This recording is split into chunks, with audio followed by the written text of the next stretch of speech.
না, কারণ বাবার কাছে কষ্টের কথা বলা যায়, কিন্তু স্বামীর কাছে, সন্তানের কাছে কেমনে বলবো? বাবা, মেহেরবানি করে একটু খাবার ব্যবস্থা করেন।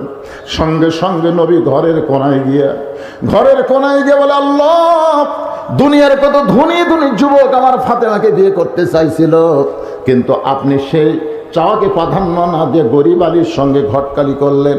এখন আমার মেয়ের কষ্ট আমি বাবা হিসেবে দেখতে আমার বড় কষ্ট লাগে, আমার অন্তরে কলিজায় আঘাত লাগে।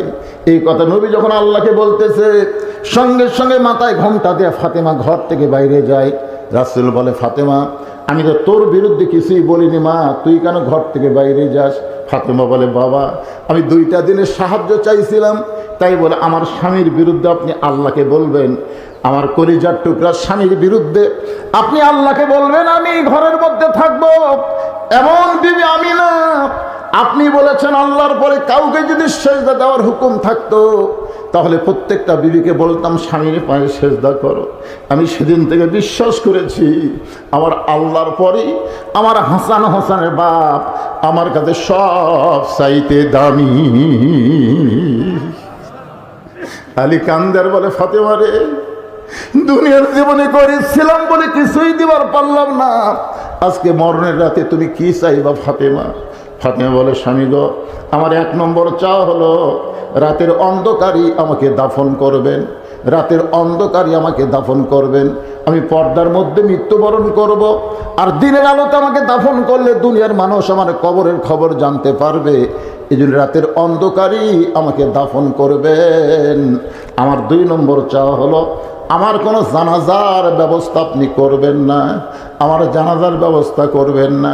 আলী বলে, ফাতেমা, তুমি নবীর কলিজার টুকরা, তোমার মৃত্যুর কথা শুনে হাজার হাজার মানুষ তোমার জন্য জানাজায় শামিল হবে।